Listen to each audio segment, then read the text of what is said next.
This airline was banned in Europe. Hello. Switch off the camera. Turn off the camera. This is what we heard on almost every instance. As soon as he saw the camera, I thought, all right, that's it. I thought, I'm going to get arrested here. This is the world's most mysterious airline from a country that is one of the most mysterious countries in the world. A very, very secretive country that many outsiders know very little about. This is Turkmenistan. So guys, we were flying from Gatwick all the way to Turkmenistan with Turkmenistan Airlines, an airline you've probably never ever heard of, and there's a good reason for that, because the country you've probably never even heard of as well. It's called Turkmenistan in Central Asia. Now, we were flying to Ho Chi Minh, but we had to stop off in Ashgabat. So what is this airline like? And there's very little videos and very little information online about this airline, but it's been around, I believe, since the 90s. But it was actually banned in Europe due to safety regulations. They are now flying, and they are flying from Gatwick. They run very, very little flights. What's really interesting about Turkmenistan is people say the internet doesn't work. Internet is heavily restricted, and many social media sites are banned in Turkmenistan. The president once banned lip syncing, apparently, and even opera and ballet, claiming they didn't reflect Turkmen culture. There is a ban on black cars in Turkmenistan. All cars are white. So what is Turkmenistan like, and what are Turkmenistan Airlines like? Well, let's find out. So we were flying from Gatwick to Turkmenistan. So let's go. So this is the check-in process. We wandered through Gatwick Airport, and we found a sign for Turkmenistan Airlines, but when we arrived it wasn't actually there, and there was a couple of people setting something up, and we asked them, where's Turkmenistan Airlines? They said, oh, we're setting up at the moment. There's no queue. Yeah. So great. And so when checking in, they put a little sign up, and the lady said apparently the flight is very empty. I did notify that we are vegetarian, but to no avail. We also tried to book vegetarian food on the flight before, and they said that vegetarian food doesn't exist with Turkmenistan Airlines, so we get what we're given, essentially. So there we have it. So we knew we had to kind of prepare for this flight and maybe eat something before. But I understood they had entertainment on this flight, so I was quite excited for that. We had to fly Turkmenistan Airlines twice, so 8 hours to Ashgabat, and then another 6-7 hours to Ho Chi Minh. Is it going to be that bad? Let's see.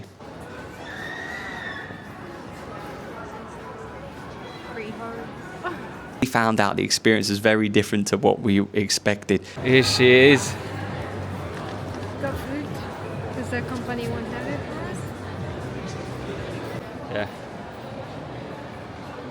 So guys, as soon as we got near the flight, that is it, isn't it? Plane. That is it. Getting ready. Yeah, what do you reckon? Yeah, I'm curious to see how it's gonna be. Bit worried, a bit scared. Let's find out what Turkmenistan Airlines is like. This is quite interesting. Oh my gosh. I just wish our flight would arrive in Turkmenistan in the day or something. Mm. So we could see like the shops and restaurants. I know. I think that was my wish. If they do the same route again, it'd be cool to see it actually in the day rather than arriving late. Here it is. So guys, as soon as we got near the flight, the airline staff told us stop filming. Very cool. Very cool. Very cool. Yeah, go on. Hello. Switch off the camera. Okay, thank you. Thank you. Yes. 9.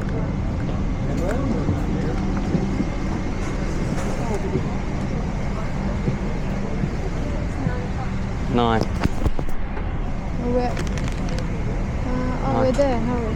Yeah.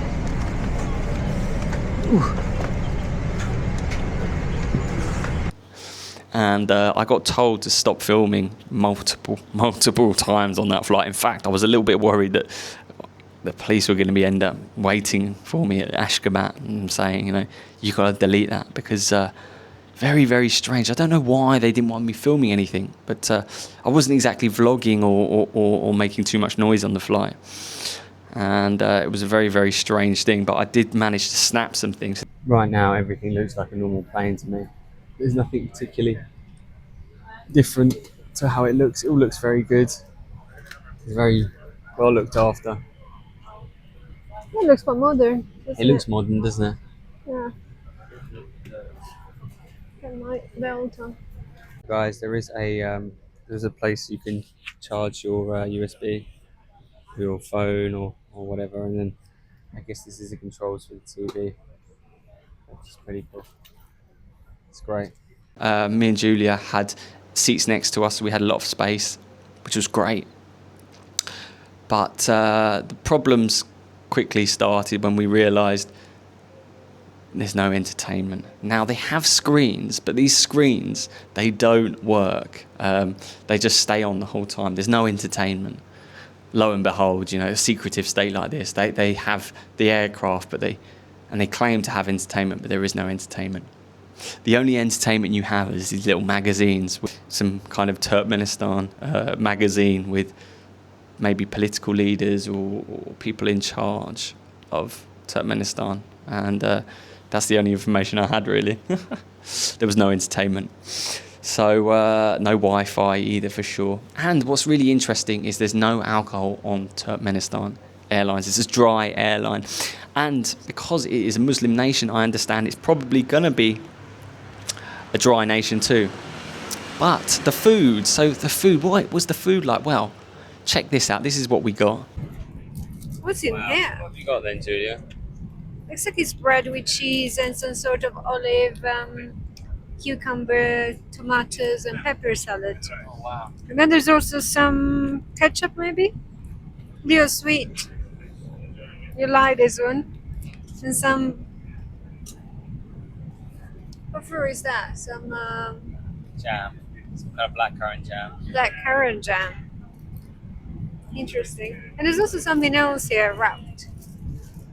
Looks like something like your mum would make. Not your mum, just anyone's mum will make, like a wrap with a packed lunch, you know. Not your mum. I think there might be chicken actually. There's definitely chicken. It smells quite nice. Some sort of roti. Refrigerated. Yeah. Not bad haul. Looks pretty good. Unfortunately, obviously, it is meat. It was chicken. Julia said it smelt nice, though, which is not bad. But they gave you quite a lot. What I have to say is, with this airline, is they do give you a lot of food, which is fantastic. And some of the reviews online actually said that they do give you lots of food. Check it out. So I'm not going to slate them for that. Not bad. Food was pretty good, I thought. From what I ate, the food was decent. A lot of weird kind of Eastern European-y kind of, or Central Asian-y snacks. But nothing stand out, nothing crazy. The roti was quite cool. Had that with cheese, not bad.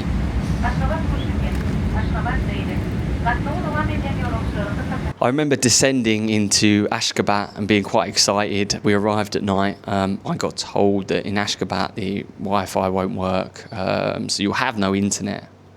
And chances are there probably won't be much food or whatnot, but that was completely wrong.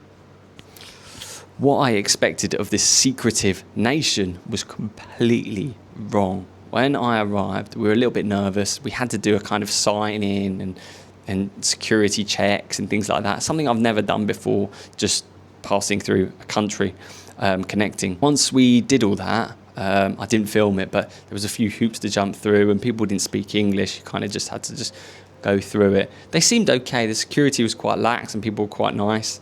And but actually, once we got through, we realised, wow, this place is actually an airport terminal with actual food and drinks. And it was actually normal. I thought, because it's a secretive state, it wouldn't have much, but it did. And the airport was super grand and beautiful in places.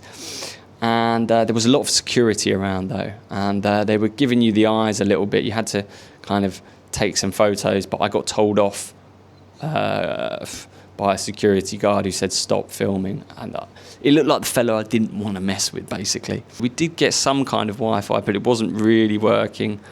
Social media sites didn't work. Like Instagram didn't load. You couldn't use Instagram.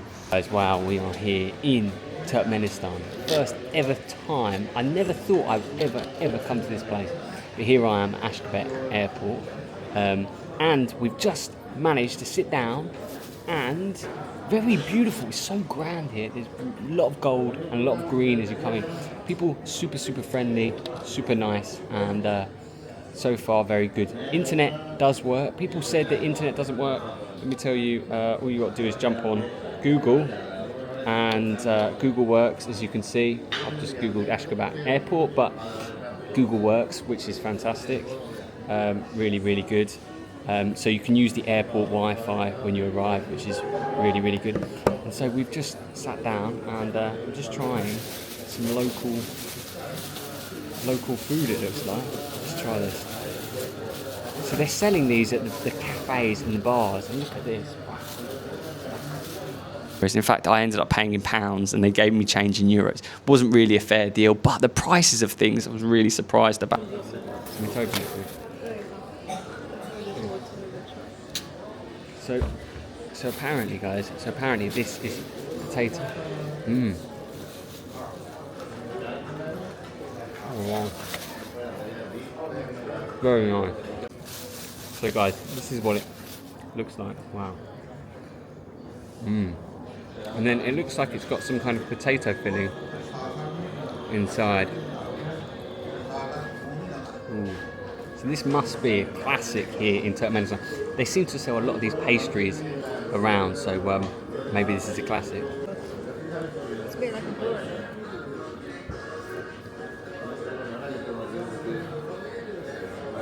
Nice.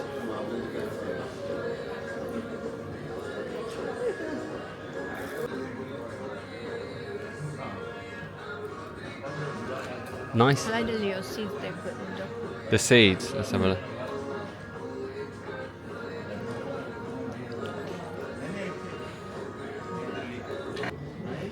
Nice. Delicious. It's good. I feel like you lose that. You know what it is? Am I crazy?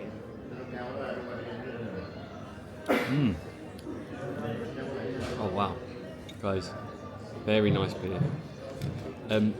So this and a bottle of water, very well priced here actually. Costs around about $4 they charge. I paid in pounds because it was easier, but very good. Turkmenistan burek. Turkmenistan burek. Go and eat some. What are you? Yeah, I've had one. Have you? I was having beer. I'm forgetting that I shouldn't drink beer. Why? If I drink beer, I need a bathroom, and I don't want to go. It was actually really affordable. It was only a few quid. And what's really amazing is they serve beer. This is a Islamic nation, remember, very secretive Islamic nation with some very strict laws. But there was beer in the airport, and it was quite cheap. There I was, sitting in Ashgabat Airport at 5 o'clock in the morning, sipping a beer and having a potato pasty, mate. Lovely, local food and a beer. Woo. Right, let me look at their local drinks. Oosh.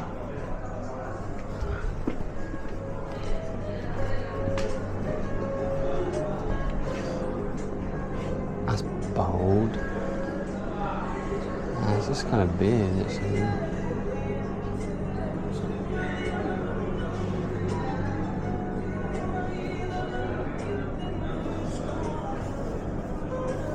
They haven't got this thing. Let's try them. Atomised drink.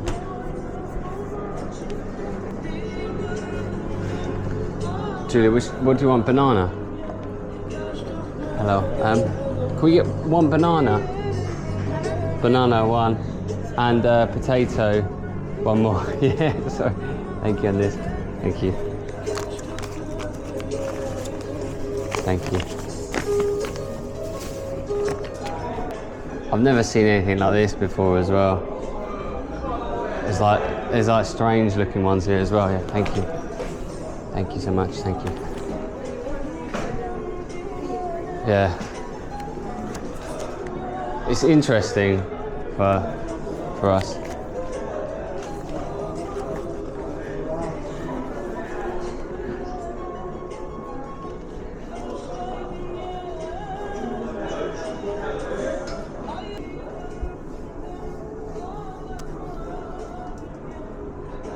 Thank you. I'll bring it over. Oh, did I forget something? Sorry. Thank you. Thank you. Thank you.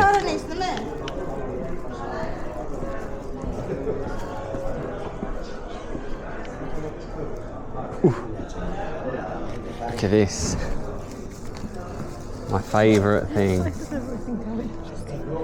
I don't know why they put it in plastic bags the whole time. Right guys, we have bought some kind of local drink here as well. It's called Gosa China. Gosa China. I'm really probably butchering that, but I'm only in Turkmenistan for a very, very short time. So I want to try as much local stuff as I can. But I've never seen a drink like this before. It's called a vitamized drink. And it says Zerk Tagamali. Let's try it. Oh,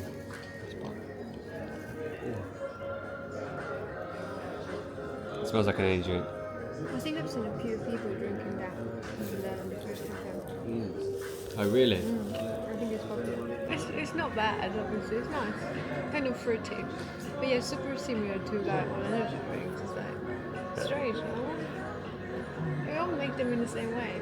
Nice. It reminds me a bit of, you know, the vitamin C drinks you have in Korea and Japan. Vitamin C ones. I do. I know that one. Yeah. They taste a bit like this. Yeah. It's nice. It's nice. It's nice. It is nice. It's a bit good for you. How do you say delicious in local language? I don't know, but it's very good. Güzel. Çok güzel. Yeah, çok güzel. That's Turkish. Very salty. Çok güzel would be Turkish, wouldn't it? Ingredients. I mean, there was one point where Julia was like, you might be pushing your luck a little bit here. And actually the luck did eventually run out because the security guards, I was filming a little bit, and the security guard kind of, policeman, kind of scary looking dude kind of gave us the eyeballs and started kind of waving towards us or walking towards us. And I thought, oh Christ, I said, what's going on here? So I started putting my camera away and I thought, oh no. They're gonna pull me aside here and start questioning what I've been filming, why I'm filming, who am I, you know, what am I doing? And so I started putting the camera away, and he said, camera, and I said, huh? And he said, camera. I said, yeah, just camera. And he said, no film, no film. And I said, okay, yeah, no film, no. And I put the camera away, and he eased up, and I said sorry, and I said thank you, and I kind of walked away. And didn't get nicked, but you don't know in these kind of places. You don't know how things can go wrong so quickly. It was nice. I tried to film as much as I could. Problem was there was limitations just because I had already been told off by the police, and I didn't want to mess with anyone, you know. But as an airport, super cool, super beautiful. Actually, very limited, but it is an airport, and it was very cool to see. I've never seen anything like it. Very green, lots of green and lots of gold were the colours. And we waited for our flight. We had a 4-hour or 3-hour wait, which wasn't too bad, and so we were quite happy. And off we went for our next set of Turkmenistan Airlines. And so on this flight, we didn't even have a TV in front of us. We just had a wall. A little bit of extra legroom, which is nice. So what was the food like on the second flight? Well, you can see how much food they gave us. They actually gave us this and some extra bits, but you can see you get proper cheese. This isn't some kind of, this is thick slices of cheese. You get some kind of, I think we got some kind of salad here, some kind of local biscuits, some kind of chicken and spaghetti pasta. It was a little bit weird that. Obviously, I'm vegetarian, so we couldn't eat it. But had some kind of chocolatey cake as well. It's not bad, to be honest. I was actually fed quite well. Like, couldn't really knock it. We'd obviously eaten before the flight as well. And they served that and a couple of other things twice. They also served us croissant with ham in it and meat. I couldn't eat this, but the meat looked a little bit questionable. But, you know, beggars can't be choosers. They served us orange juice, coffees. They were pretty generous with things, to be honest. It's just a shame it was a dry flight. But saying that, 16 hours or 15 hours of flying with Turkmenistan without any entertainment, it's not easy, let me tell you. Would I recommend them as an airline? If you eat meat and you want a cheap flight, yeah, possibly. Ashgabat is very, very cool as a place. The airport is very cool. It's worth checking out. Would I go back to Ashgabat? For sure. But yeah, riding with one of the world's most secretive airlines in the world. They kept on telling me to stop recording. On a cost basis, I would fly with Turkmenistan again. But in terms of comfort, not the most comfortable of airlines. Flight from London all the way to Ho Chi Minh cost me and Julia less than 250 quid. I think the flight was about £218 we paid. One of the world's cheapest flights I've ever taken to go so far. I hope you enjoyed it, guys, and we will see you guys in the next one.